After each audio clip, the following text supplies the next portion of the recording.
Assalamualaikum. Waalaikumsalam. Berjumpa lagi bersama saya Wong Ganteng sak donya.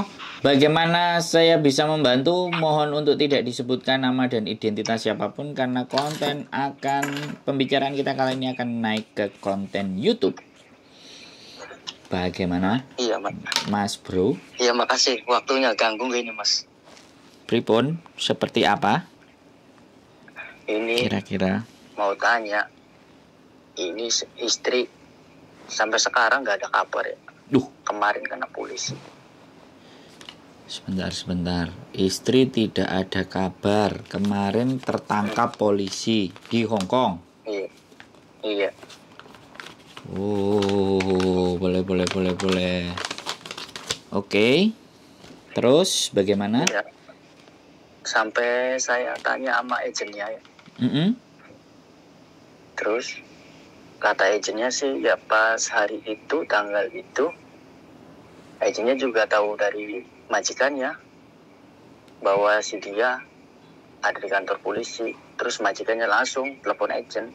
Cuma kayak si agennya tuh nggak bisa ngetahui di mana tempatnya. Kantor polisinya nggak tahu. Mana? Gitu. Nggak tahu. Terus? Kan saya kan tanya sama agennya. Koko, saya kan tanya gimana kabarnya. Nggak bisa. Nggak bisa ada yang tahu katanya. Terus pokoknya seharusnya itu kalau misalkan kena polisi dia itu ada hak wajib untuk menghubungi seseorang katanya. Ya. Ya nggak tahu. Orang udah sekitar 12 hari ada ya nggak ada hilang kontak. Cuma pas kena mah dia ngabarin.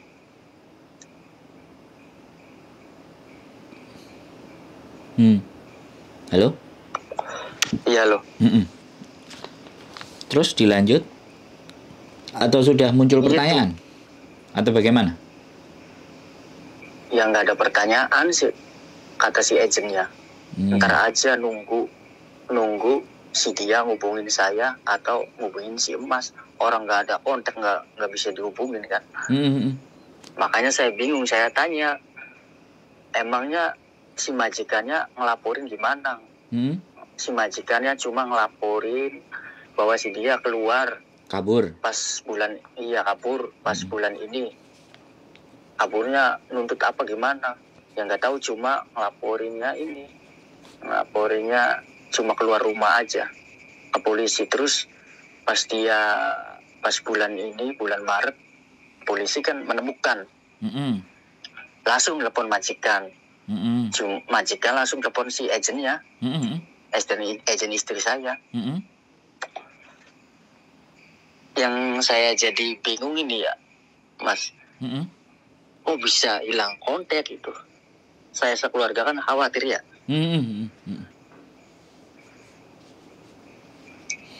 Oke. Iya. Oke. Gimana ini ya, Mas? Oke. Siap. Giliran saya ngomong ya. Iya. Pertanyaan saya, sampean ada KTP-nya dia nggak? KTP Hongkongnya? KTP Hongkong? Nggak tahu sih ya. Ntar saya cari-cari ya. Yang pertama soalnya gini. Di Hongkong. Di Hongkong gimana? Soalnya di Hongkong 2 kali ini. Yang pertama itu kayaknya saya pernah lihat di kamar ya. Entah itu KTP Hongkong atau apa ya. Yang nggak tahu sama enggaknya. Oke ya, itu pertanyaan saya. Yang pertama. Iya. Untuk kita cari dia, yang pertama sampean harus tahu KTP Hongkongnya dia. Oke. KTP Hongkong dia harus tahu. Itu sampean catat baik-baik. Terus yang kedua, ketika sampean sudah dapat sudah misalnya tahu KTP Hongkongnya dia, sampean melapor ke KJRI. Dengan cara menghubungi, dan sampean sebagai siapanya. Kalau sampean sebagai suami, buktikan bahwa memang sampean suami, misalnya buku nikah atau kakak sampean ada, kirim ke WhatsApp-nya, nanti saya kasih WhatsApp-nya ke KJRI. Bagaimana responnya mereka di KJRI? Sampean tulis. Kalau misalkan sebentar. KTP-nya sebentar. Saya jelasin runutannya dulu ya, Mas. Ya, saya jelasin runutannya dulu. Baru setelah saya